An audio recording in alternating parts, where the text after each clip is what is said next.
নমস্কার, শুভ সকাল বন্ধুরা। কেমন আছো সকলে? আশা করি সকলেই ভীষণ ভালো রয়েছো। তোমাদের আশীর্বাদে আমিও ভীষণ ভালো আছি। আরও একটি নতুন ভিডিওতে তোমাদেরকে অনেক অনেক স্বাগত জানাই। ভিডিওটা শেষ পর্যন্ত দেখার অনুরোধ রইল সকলের কাছে। আজ তো নবমী আর কাল দশমী, তো দেখতে দেখতে পুজোটা ভালোভাবেই কেটে গেল। তোমাদের কেমনভাবে পুজো কাটালে অবশ্যই কমেন্ট করে জানিও। আর তোমাদের ভাই তো এবছর পুজোতে ছুটি পায়নি, আগের বছরও পায়নি। তো আমার ওই রকমভাবে খুব একটা ভালোভাবে পুজোটা কাটেনি। তো যাই হোক, মন খারাপ করে তো লাভ নেই। আর কাজ আগে, কাজ তো করতেই হবে।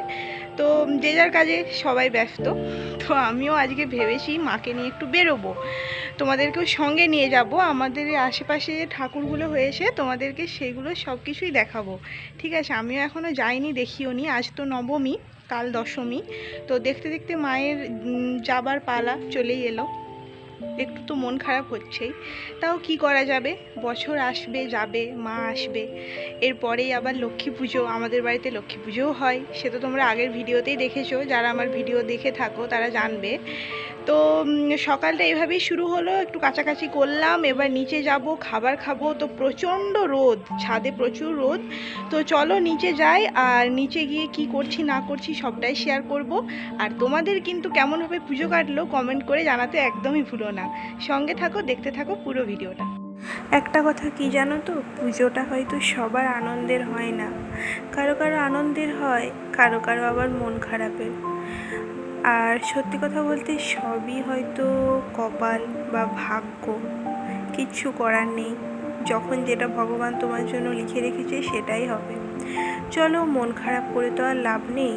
এবছরটাও আর ওর সাথে ঘোরা হলো না, এটাই আফসোস রয়ে গেল।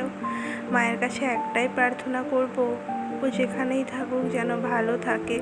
আর খুব শীঘ্রই যেন আমরা একসাথে দুর্গা পুজো দেখতে পারি, আনন্দ করতে পারি মায়ের পুজোতে। এটা আমার অনেক অনেক অনেক করে মায়ের কাছে প্রার্থনা।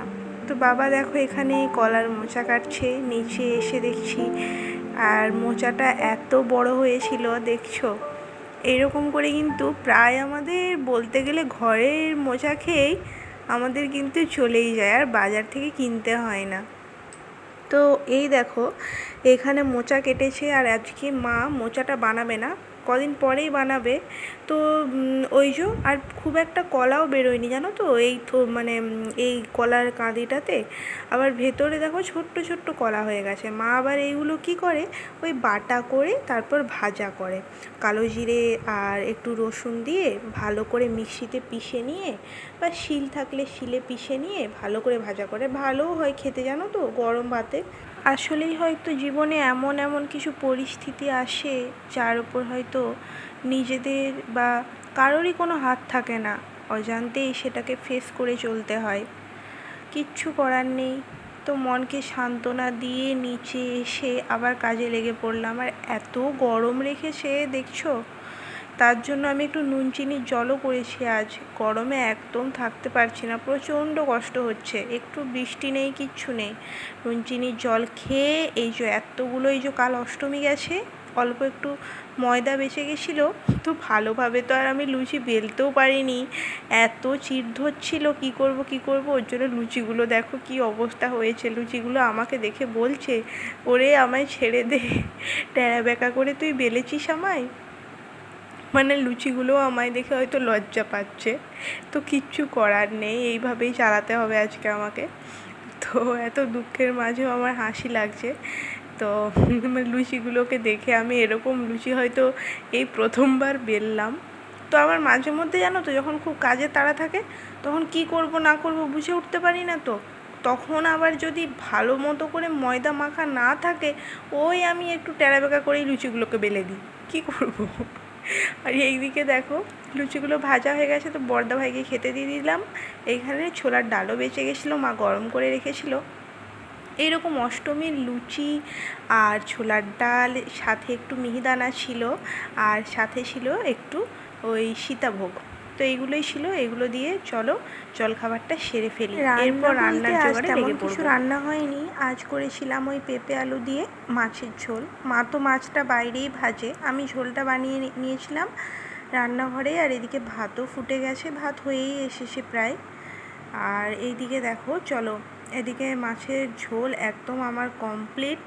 এদিকে আলু পেঁপে সমস্তটা সেদ্ধ হয়ে গেছে। আলু পেঁপে দিয়ে মাছের ঝোলটা কিন্তু খেতেও খুব সুন্দর হয় জানো। এইদিকে ওই যে মা কাঁচকলাটা বলেছিলাম না, ওই কলাগুলোকে বেটে এইখানে বানিয়েছে। আর এদিকে আমার ভাতও কমপ্লিট হয়ে গেছে, ভাতও নামিয়ে দিয়েছি, একদম গরম গরম ধোঁয়া ওঠা ভাত। একটু পরে ভাত দেব, তার আগে এদিকে এসেছি দেখো উচ্ছে গাছে যে ফুল আগের ভিডিওতে দেখিয়েছিলাম না, ছোট্ট ছোট্ট হলুদ ফুল, এই দেখো উচ্ছেটা ঝুলছে, দেখেছো বন্ধুরা এত সুন্দর লাগছে। এই মা কিন্তু এর আগে কিন্তু 3-4টে উচ্ছে তুলে নিয়েছে আমাদের এই গাছটাতে। এই সেই দিনেই দেখালাম তোমাদেরকে। আর আজকে দেখো একদম কত যে উচ্ছে হয়ে রয়েছে ছোট্ট ছোট্ট, তার কোনো ঠিক নেই। কিন্তু খুব সুন্দর লাগে জানো তো, গাছের যখন সবজি হয় সেটাকে তুলে রান্না করো বা কোনো সবজি বানাও, এত ভালো হয়। যেমন এই বেগুন তুলে একটু বেগুনি করলাম, খুব ভালোও লাগে। আর এই দেখো গাছে ঝুড়ি ঝুড়ি করে একেবারে লেবু হয়েই যাচ্ছে, আমাদের 12 মাসের লেবু গাছ হয়েছে এটা। তো এত লেবু হয়েছে, বাপরে লেবু শেষ হচ্ছে না, দেখেছো একদম পাকা পাকা হলুদ লেবু। আর এদিকে মায়ের মাছ ভাজা শুরু করে দিয়েছে, হয়েও গেছে প্রায়। মা মাছটা ভেজে ঝোলে দিয়ে দেবে, তাহলেই ঝোলটা ফুটে গেলেই ব্যাস রান্না কমপ্লিট হয়ে যাবে। চলো আমি একটু যাই, তোমাদেরকে দেখাবো কি শাড়ি আমি পরে যাব, সেইগুলো একটু তোমাদেরকে দেখাই। চলো, এই যে শাড়ি আর এই গয়নাগুলো, এগুলোই আজ পরে যাব। আসলে এমন এমন কিছু সময় হয় যে সময়টাতে প্রিয় মানুষটা কাছে না থাকলেও মনে হয় যেন প্রিয় মানুষের দেওয়া উপহারগুলো বড্ড দামি। সেই জিনিসগুলো পরলে মনে হয় যেন প্রিয় মানুষটার সাথেই রয়েছে। তাই ঠিক করেছি এটাই আজ পরে যাব।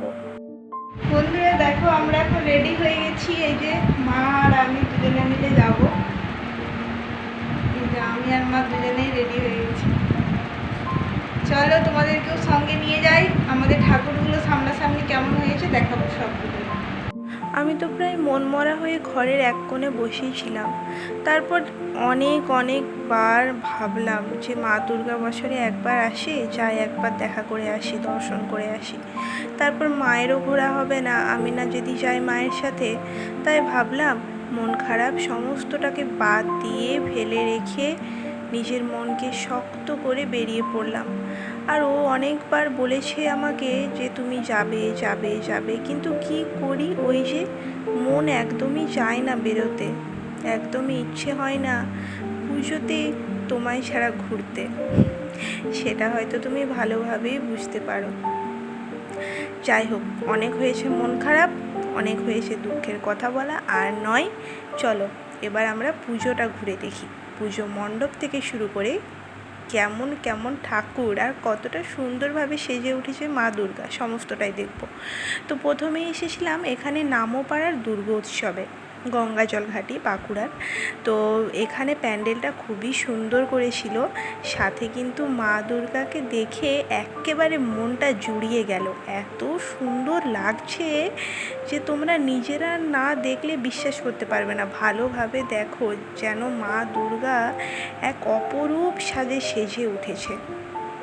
এত সুন্দরভাবে এদের কারিগর কাজ এত সুন্দরভাবে করেছে, দেখো কত সুন্দর লাগছে, একদম মনে হচ্ছে সত্যি স্বর্গের অপ্সরা।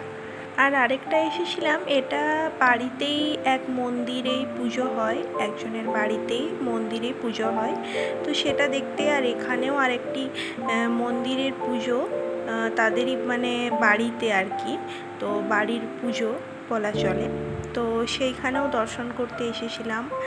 আর এইটা দেখো আমাদের গঙ্গাজলঘাটি থানা, তো থানার এটা হচ্ছে সাইডে যে আমাদের দুর্গাপুজো হচ্ছে সেটা। তো এত পরিমাণে ভিড় ছিল, আমরা গেছিলাম প্রায় 9:30 নাগাদ, তখনও কতটা ভিড় দেখো।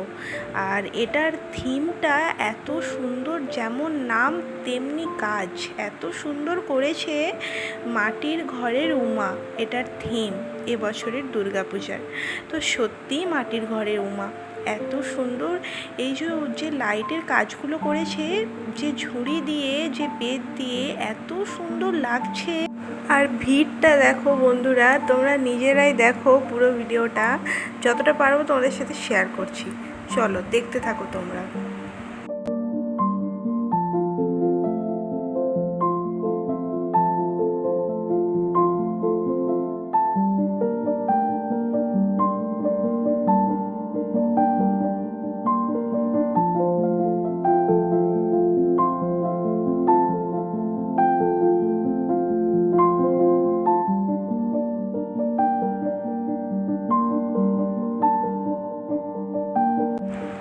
সত্যি মা যেন, স্বয়ং মা দুর্গা যেন তার ছেলে মেয়েদেরকে নিয়ে একেবারে মাটির ঘরে বিরাজমান। এত সুন্দরভাবে ফুটিয়ে তুলেছে, দেখে যেন চোখটা ভরে যাচ্ছে। মা দুর্গার যেমন রূপ আর তেমন চারিদিক সেজে উঠেছে সুন্দরময় হয়ে। আর আমরা ছাড়াও যারা এই প্যান্ডেল দেখতে গেছি, প্রত্যেকের মুখে একই কথা, জানো তো, এত সুন্দরভাবে বাঙালির আমাদের যে ঐতিহ্য সেটাকে ফুটিয়ে তুলেছে। খুব খুব সুন্দর হয়েছে, খুব সুন্দর। তো চলো আজ এই পর্যন্তই, আবার আসবো নতুন ভিডিও নিয়ে। ততক্ষণ সকলে ভালো থেকো, সুস্থ থেকো, সকলকে ভালো রেখো, আর পুজো খুব ভালো করে কাটিও। তো কাল দশমী, দশমী সবার খুব ভালো কাটুক। আবার আসবো নতুন কোনো ভিডিও নিয়ে। ততক্ষণ সবাই ভালো থেকো, সুস্থ থেকো, সকলকে ভালো রেখো।